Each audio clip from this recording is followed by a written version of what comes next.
Hello everyone, मैं हूं श्वेता और आप देख रहे हैं स्टडी कॉमर्स। इस वीडियो में हम डिस्कस करेंगे केवीएस से रिलेटेड प्रीवियस ईयर क्वेश्चंस। आप हमारी वेबसाइट विजिट कर सकते हैं studycommerce.net। यहाँ क्विजेस सेक्शन में आपको वेरियस क्विजेस मिल जाएंगे प्रैक्टिस करने के लिए। इसके अलावा हमारे कोर्सेज की डिटेल्स और हमारे वीडियो आप हमारी वेबसाइट पर देख सकते हैं। इसके लिए आपको स्टूडेंट रजिस्ट्रेशन में जाकर रजिस्ट्रेशन करना होगा अगर आप न्यू यूज़र हैं। इसके बाद आप लॉग इन करके हमारे वीडियोज़ को देख सकते हैं। तो चलिए शुरू करते हैं। पहला क्वेश्चन है the actual name of world bank is. World bank का एक्चुअल नेम क्या है? पहला ऑप्शन है इंटरनेशनल बैंक, दूसरा है international bank for regulation and development, third है इंटरनेशनल बैंक फॉर डेवलपमेंट और फोर्थ है international bank for reconstruction and development. तो ऑप्शन डी यहाँ करेक्ट होगा। वर्ल्ड बैंक का एक्चुअल नेम है IBRD। अब IMF यानी कि इंटरनेशनल मॉनेटरी फंड और IBRD ये दोनों एक साथ स्टैब्लिश हुए थे 7 जुलाई 1944 में ब्रेटन वुड्स कॉन्फ्रेंस में। इसीलिए इन्हें ब्रेटन वुड्स ट्विंस भी कहा जाता है या फिर इन्हें सिस्टर इंस्टीट्यूशंस भी कहा जाता है। अगर क्वेश्चन पूछता है ब्रेटन वुड ट्विंस किसे कहते हैं या सिस्टर इंस्टीट्यूशंस किन इंस्टीट्यूशंस को कहा जाता है, तो ये IMF और IBRD हैं। इनका हेडक्वार्टर है वॉशिंगटन DC में। वर्ल्ड बैंक का मेन मोटिव है जो पुअर कंट्रीज हैं या डेवलपिंग कंट्रीज हैं उनको कैपिटल प्रोजेक्ट्स के लिए लोन्स प्रोवाइड करना, जैसे कि इंफ्रास्ट्रक्चर डेवलपमेंट। अगर इंफ्रास्ट्रक्चर डेवलपमेंट के लिए किसी डेवलपिंग कंट्री को लोन की ज़रूरत है तो वो लोन वर्ल्ड बैंक के द्वारा प्रोवाइड किया जाता है। कभी भी आप इंटरनेशनल इंस्टीट्यूशंस के बारे में पढ़ें तो 2-3 चीज़ें उसमें याद रखें। पहला, उसकी इस्टेब्लिशमेंट कब हुई है, दूसरा इसका हेडक्वार्टर कहाँ है और थर्ड उसके हेड कौन से हैं। और कुछ इंस्टीट्यूशंस में मेंबर्स की भी संख्या आपसे पूछी जा सकती है जो बदलती रहती है, जैसे वर्ल्ड बैंक हो गया, IMF हो गया। इनकी जो मेंबरशिप है वो चेंज होते रहती है, नंबर्स चेंज होते रहते हैं, तो अप टू डेट इंफॉर्मेशन आप ध्यान में रखें। वर्ल्ड बैंक में ऑलरेडी मैंने एक डिटेल वीडियो बनाया हुआ है, तो डिटेल एक्सप्लेनेशन के लिए आप इस वीडियो को देख सकते हैं। जिस भी वीडियो के बारे में मैं आपको यहाँ पर बताऊंगी उसका लिंक डिस्क्रिप्शन में दिया हुआ है, आप वहां से उस वीडियो को देख सकते हैं। चलिए आगे बढ़ते हैं। नेक्स्ट क्वेश्चन है which of the following is not a principle governing insurance. Insurance को गवर्न करने के लिए कुछ प्रिंसिपल्स बनाए गए हैं। 4 ऑप्शंस में से हमें बताना है कि कौन सा इंश्योरेंस का प्रिंसिपल नहीं है। पहला है अटमोस्ट गुड फेथ, दूसरा है कॉजा प्रॉक्सिमा, थर्ड है इंडेमनिटी और फोर्थ है प्रॉफिट। तो यहाँ ऑप्शन डी करेक्ट होगा। प्रॉफिट प्रिंसिपल नहीं है इंश्योरेंस का। इंश्योरेंस के बारे में जान लेते हैं। इंश्योरेंस एक कॉन्ट्रैक्ट है इंश्योरर और इंश्योर्ड के बीच में। इंश्योरर यानी कि जो इंश्योरेंस कंपनी है और इंश्योर्ड वो व्यक्ति होगा जिसने इंश्योरेंस पॉलिसी लिया हुआ है। यहाँ पर इंश्योरर अग्री करता है कि जो इंश्योर्ड है उसका जो भी लॉस होगा किसी इवेंट के होने पर उसके लॉस को जो इंश्योरर है वो पूरा करेगा। इसके बदले में इंश्योर्ड को प्रीमियम का पेमेंट करना पड़ता है। इस अग्रीमेंट या कॉन्ट्रैक्ट को हम इंश्योरेंस पॉलिसी कहते हैं। राइटिंग में कॉन्ट्रैक्ट होता है। अब बात करते हैं कि प्रिंसिपल्स कौन कौन से हैं इंश्योरेंस के। पहला है principle of utmost good faith. Principle of utmost good faith का मतलब है कि ये बिल्डअप होता है ट्रस्ट के आधार पर, यानी कि जो इंश्योरर है और इंश्योर्ड है इनके बीच का रिलेशन ट्रस्ट पे बेस्ड होता है। कभी भी इंश्योर्ड को इंश्योरर से, यानी कि जिससे इंश्योरेंस पॉलिसी ले रहे हैं जो कंपनी है, उससे कोई भी बात छुपानी नहीं चाहिए। यहाँ बात याद रखें कि सब्जेक्ट मैटर से रिलेटेड कोई भी बात हो उसको छुपाना नहीं चाहिए, क्योंकि बाद में अगर आपने कोई बात छुपाई है और इंश्योरेंस कंपनी को वो पता चल जाता है तो वो पैसे देने से मना कर सकती है। तो अटमोस्ट गुड फेथ का मतलब है ट्रस्ट बिल्ड रिलेशनशिप होता है बिटवीन इंश्योरर एंड इंश्योर्ड। दूसरा है प्रिंसिपल ऑफ इंश्योरेबल इंटरेस्ट। इसका मतलब है कि जो सब्जेक्ट मैटर है, यानी जिस चीज़ के लिए भी इंश्योरेंस पॉलिसी ली जा रही है, में इंटरेस्ट होना चाहिए। यानी कि अगर आपकी कोई प्रॉपर्टी है तो आप उसके लिए इंश्योरेंस ले सकते हैं, लेकिन अब किसी और व्यक्ति के लिए आप इंश्योरेंस पॉलिसी नहीं ले सकते क्योंकि उसमें आपका इंश्योरेबल इंटरेस्ट नहीं है। नेक्स्ट है principle of indemnity. Principle of indemnity का मतलब है कि इंश्योरेंस प्रॉफिट मेकिंग का कॉन्ट्रैक्ट नहीं है, ये सिर्फ इंश्योर्ड को लॉस के बाद जो उसकी एक्चुअल पोजीशन थी वहां पर पहुंचाने के लिए काम करता है। प्रॉफिट के लिए इंश्योरेंस नहीं लिया जाता है। यानी कि मान लीजिए 2 लाख की आपने इंश्योरेंस पॉलिसी ली, आपका फायर से लॉस हुआ 50,000 रुपए का, तो यहां पर कंपनी आपको 2 लाख रुपए नहीं देगी, बल्कि सिर्फ लॉस का अमाउंट देगी जो 50,000 रुपए देगी। यहां प्रॉफिट नहीं बनाया जाता, बल्कि जो लॉस होता है उसको बियर किया जाता है। नेक्स्ट है प्रिंसिपल ऑफ सब्रोगेशन।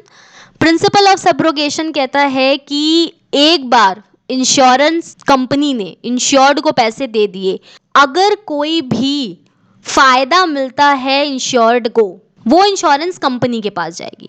यानी कि एक बार इंश्योर्ड को लॉस के लिए पैसा दे दिया गया, तो जो इंश्योरेंस कंपनी होती है वो इंश्योर्ड की पोजीशन पे आ जाती है। एग्जाम्पल के तौर पे अगर आपने फायर इंश्योरेंस लिया है अपने गुड्स के लिए, आपको मान लीजिए 10,000 का लॉस होता है, कंपनी ने आपको क्या किया कि आपको पेमेंट दे दिया आपके लॉस का। अब कुछ आधे जले या ऐसे कुछ गुड्स थे जिन्हें आप सेल करते हो, और सेल करने पे आपको 2,000 रुपए मिलते हैं। ये इंश्योरेंस कंपनी लेगी, क्योंकि आपको जो 10,000 का नुकसान हुआ था वो कंपनी ने आपको दे दिया। तो अब अगर कुछ गुड्स ऐसे जले हुए हैं जिन्हें सेल किया जा सकता है, तो उससे अगर कोई पैसा मिलेगा तो वो इंश्योरेंस कंपनी का होगा, ना कि इंश्योर्ड का। नेक्स्ट है प्रिंसिपल ऑफ कंट्रीब्यूशन।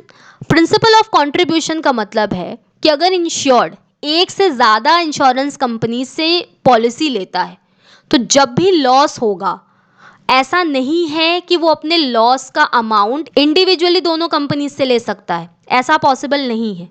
जो दोनों कंपनीज होंगी वो लॉस को कंट्रीब्यूट करेंगी और इंश्योर्ड को देंगी। एग्जाम्पल के तौर पर एक इंश्योरेंस कंपनी है ए, दूसरी है बी।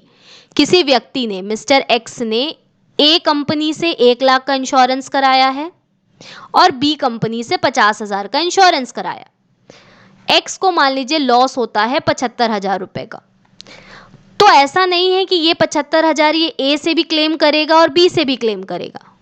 इसको ओवरऑल सिर्फ 75,000 रुपीज़ मिलेंगे, और ये दोनों जो ये फर्म्स हैं ये कंट्रीब्यूट करके कंट्रीब्यूशन में इसको ये पैसा देंगी। नेक्स्ट है प्रिंसिपल ऑफ कॉजा प्रॉक्सिमा।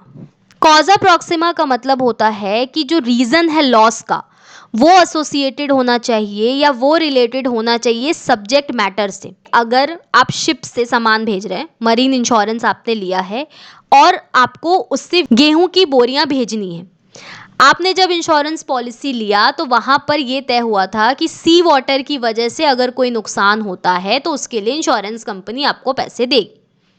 रास्ते में चूहे ने बोरियों में छेद कर दिया, उसकी वजह से आपका नुकसान हो गया, तो इंश्योरेंस कंपनी यहाँ पर आपको पैसा नहीं देगी, क्योंकि जो रीज़न लिखा गया है पॉलिसी में वो है सी वाटर, यानी कि समुद्र के पानी की वजह से अगर नुकसान हुआ तो पैसा दिया जाएगा, कंपनसेशन दिया जाएगा। इसके अलावा कोई और कारण है तो जो लॉस है उसके लिए कंपनसेशन नहीं दिया जाएगा। लास्ट प्रिंसिपल है principle of mitigation of loss. ये कहता है कि अगर आपने इंश्योरेंस पॉलिसी ले ली है, इसका मतलब ये नहीं है कि आप निश्चिंत हो जाइए। आपकी जो प्रॉपर्टी है आपको उसका उसी तरीके से ध्यान रखना है जैसा ध्यान आप रखते अगर आप पॉलिसी नहीं लेते तो। मान लीजिए कि आपने फायर इंश्योरेंस अपने घर के लिए लिया है, आपका घर जल जाता है, अगर हमने पॉलिसी लिया है तो इसका मतलब ये नहीं है कि हम अपना घर जलते हुए देखेंगे। हम कोशिश करेंगे कि उस फायर को जितना जल्दी हो सके बुझा सकें ताकि कम से कम लॉस हो।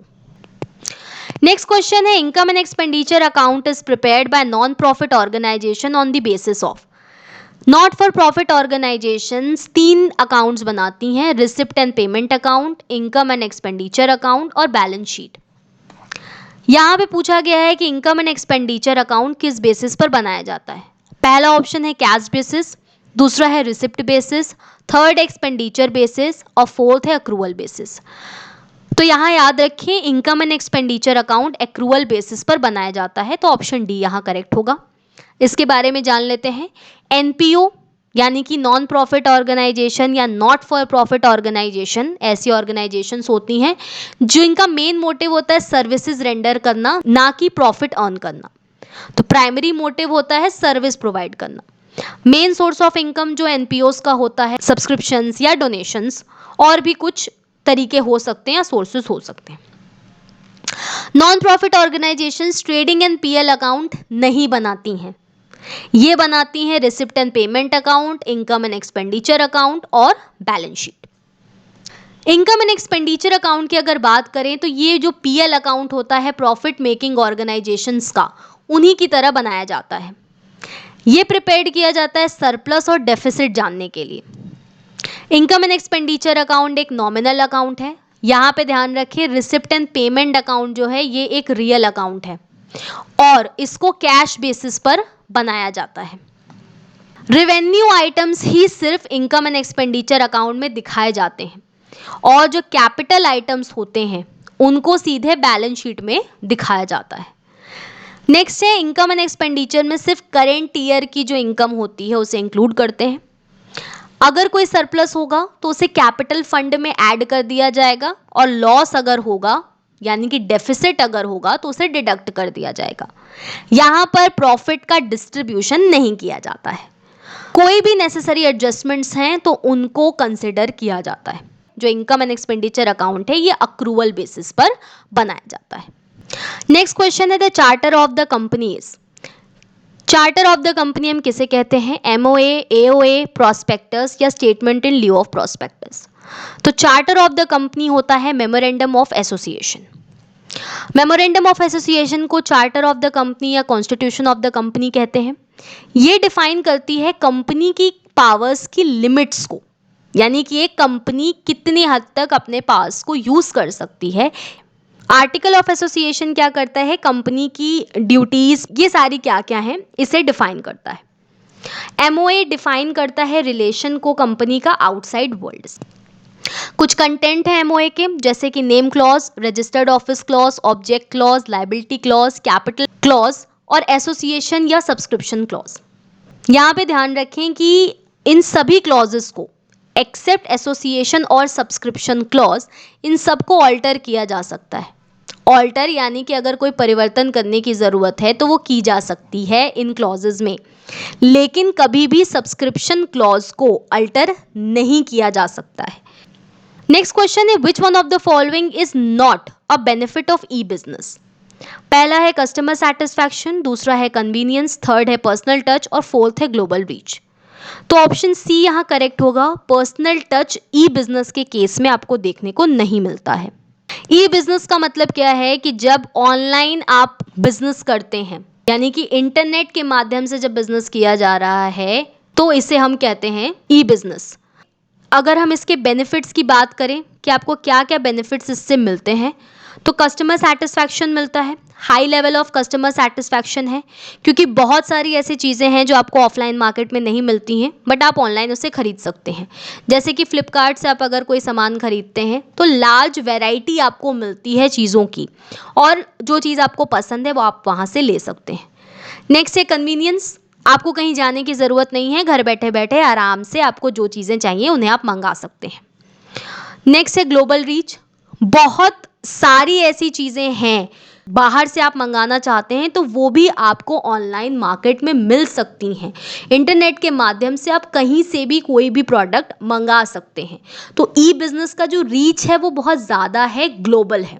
यहाँ जो एक ऑप्शन आपको दिया हुआ है पर्सनल टच, ये ई बिजनेस में पॉसिबल नहीं है क्योंकि आप वहाँ पर पर्सनली प्रेजेंट नहीं हैं तो आप फील नहीं कर सकते उस प्रोडक्ट को। नेक्स्ट क्वेश्चन है an aggrieved consumer can file complaint to state commission if the value of goods and services in question along with compensation is. अगर किसी कंज्यूमर को स्टेट कमीशन में जा कर के कंप्लेन दर्ज करनी है तो कितने रुपए तक की कंप्लेन वो दर्ज कर सकता है? आपको 4 ऑप्शंस दिए हुए हैं। सबसे पहले इसके बारे में देख लेते हैं। 2 एक्ट है, एक्ट 1986, एक्ट 2019। ये रिवाइज्ड एक्ट है कंज्यूमर प्रोटेक्शन का। जो 1986 का एक्ट है इसमें डिस्ट्रिक्ट फोरम में इसमें अगर गुड्स की वैल्यू 20 लाख तक की है तो जाया जा सकता है। स्टेट कमीशन में 20 लाख से 1 करोड़ और नेशनल कमीशन में 1 करोड़ से ज़्यादा। अब जो रिवाइज्ड एक्ट है इसमें चेंज कर दिया गया है। अगर गुड्स की वैल्यू 1 करोड़ तक की है तो वो डिस्ट्रिक्ट फोरम में जाएगा, 1 करोड़ से 10 करोड़ तक की है तो वो स्टेट कमीशन में जाएगा और अगर 10 करोड़ से ज़्यादा है तो वो नेशनल कमीशन में जाता है। अगर हम क्वेश्चन की बात करें तो आप ध्यान रखें, अगर आप पुराने पेपर्स उठाएंगे तो वहाँ पे 1986 के एक्ट के हिसाब से आपको क्वेश्चन में ऑप्शंस दिए हुए होंगे, बट अब चूंकि रिवाइज्ड एक्ट आ चुका है तो उसमें आपको परिवर्तन देखने को मिलेगा। तो स्टेट कमीशन की यहाँ बात की गई है तो ऑप्शन डी यहाँ करेक्ट होगा।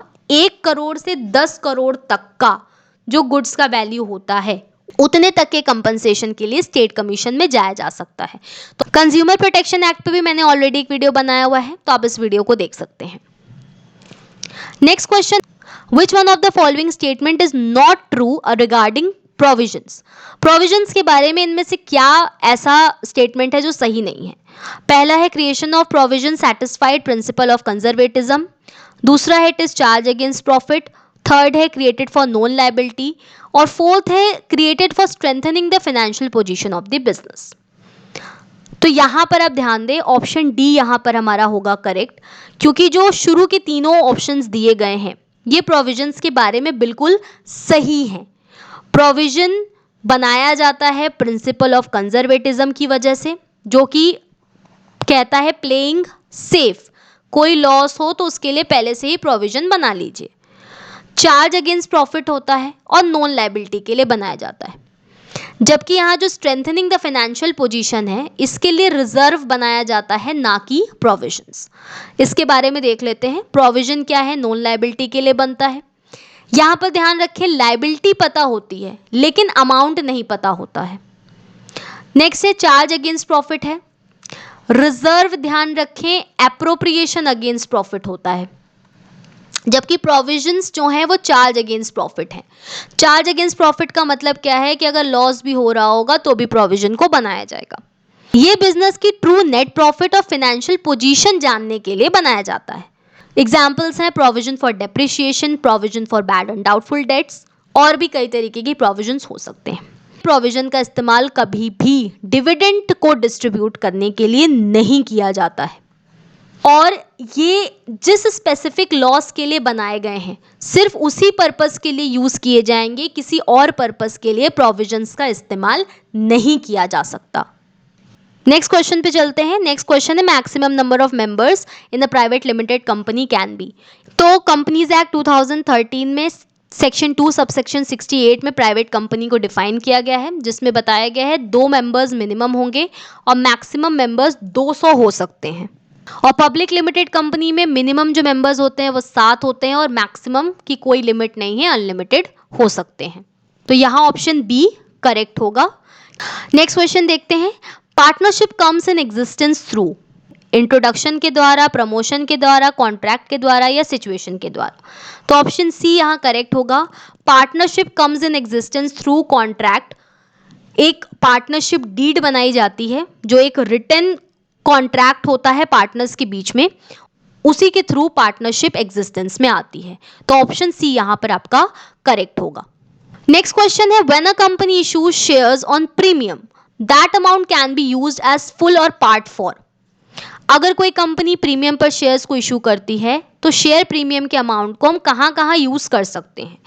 4 ऑप्शन हैं आपके, writing of preliminary expenses, writing of advertising expenses, writing of goodwill या फिर परचेज ऑफ फिक्स्ड एसेट्स। यहां ध्यान रखें, प्रीमियम के अमाउंट को सिर्फ इन 4 ऑप्शंस में से प्रिलिमिनरी एक्सपेंसेस को राइट ऑफ करने के लिए यूज किया जा सकता है। कुछ ऐसे स्पेसिफिक पर्पस हैं जिसके लिए ही सिर्फ प्रीमियम के अमाउंट को यूज कर सकते हैं।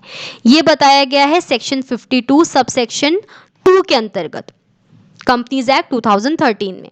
पहला है प्रिलिमिनरी एक्सपेंसेस को राइट ऑफ करने के लिए यूज कर सकते हैं, या फिर कमीशन या कोई एक्सपेंस है जो कि शेयर्स को या डिबेंचर्स को इशू करने पर दिया गया है तो उसको राइट ऑफ कर सकते हैं।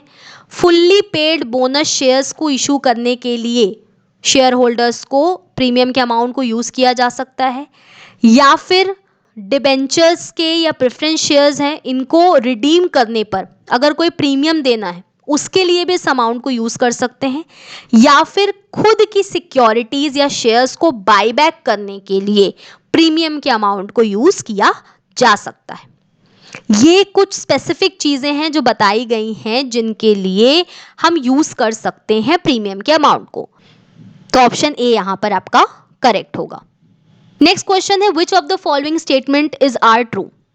पहला है accounting and book keeping are synonymous, दूसरा है book keeping and accounting are complementary, third है accounting starts where book keeping ends, और फोर्थ है both B and C.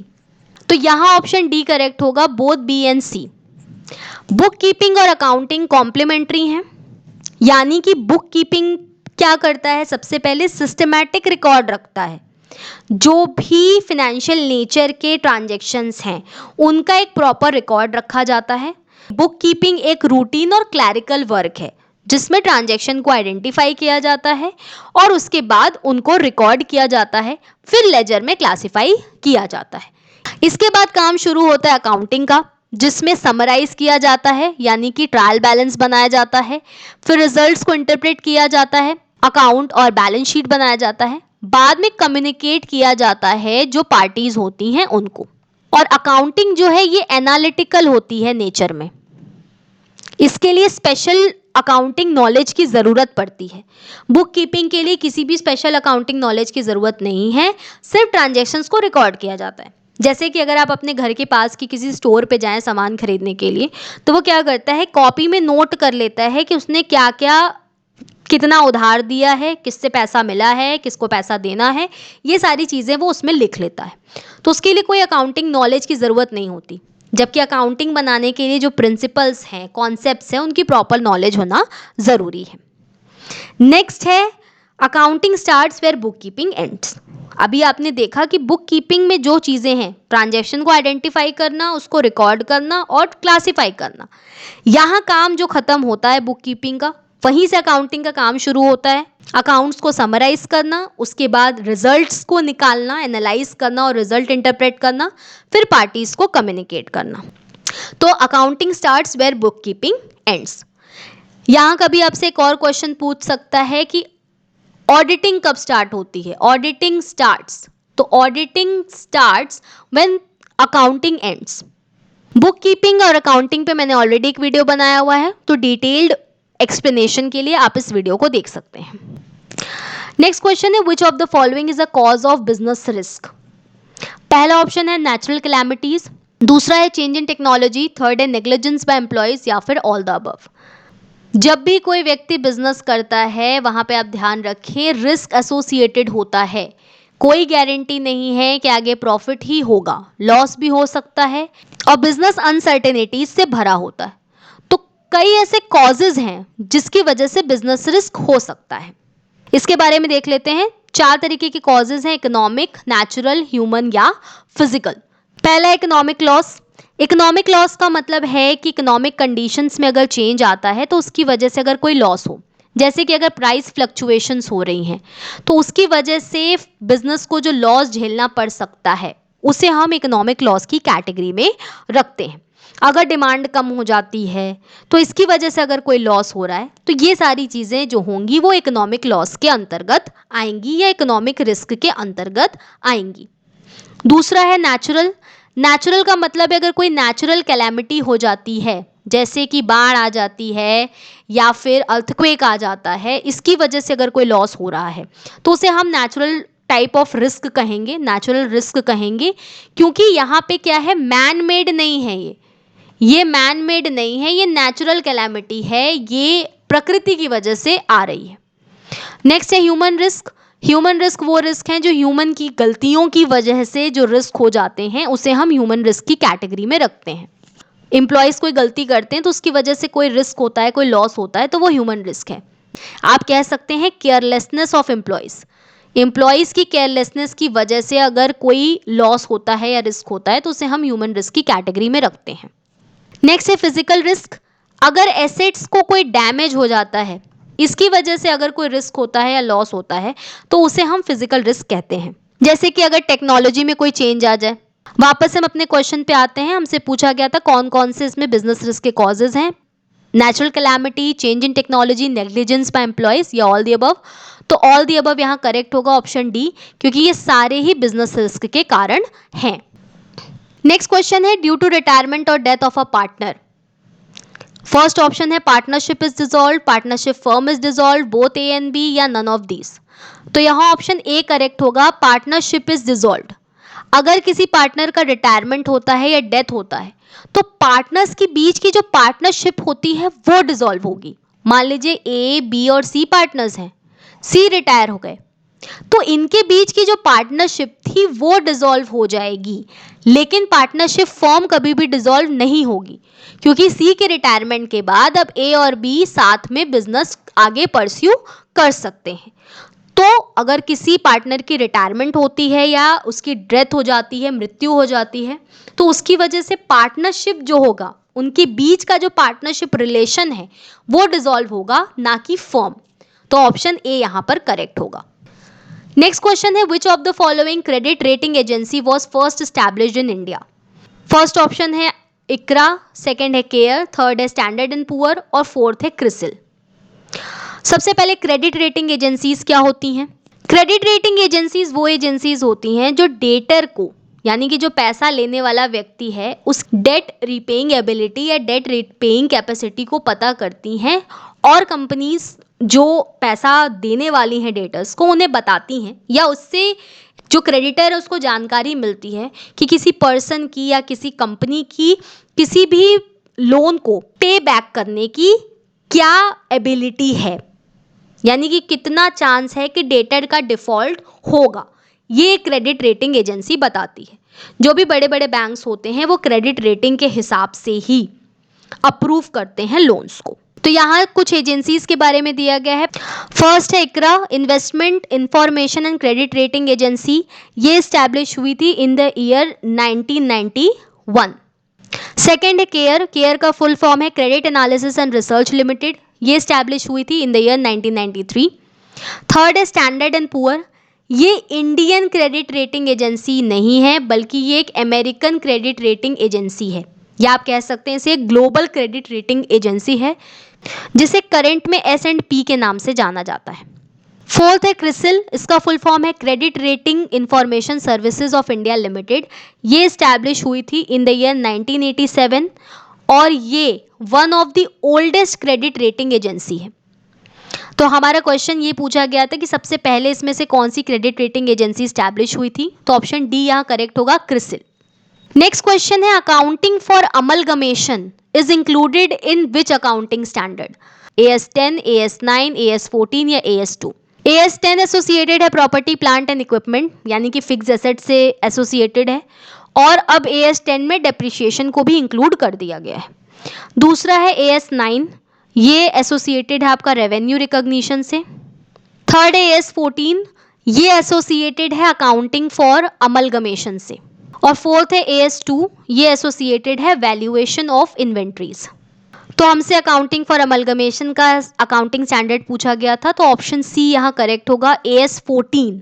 Accounting standard पे मैंने एक डिटेल्ड वीडियो बनाया हुआ है, तो अगर आप सारे अकाउंटिंग स्टैंडर्ड्स के बारे में जानना चाहते हैं और ये देखना चाहते हैं कि क्या क्या परिवर्तन हुए हैं, तो उसके लिए आप इस वीडियो को देख सकते हैं, लिंक डिस्क्रिप्शन बॉक्स में आपको मिल जाएगी। तो आज की इस वीडियो में हमने KVS से रिलेटेड प्रीवियस ईयर के क्वेश्चंस पढ़े। होपफुली ये चीज़ें आपको समझ में आई होंगी। Thank you.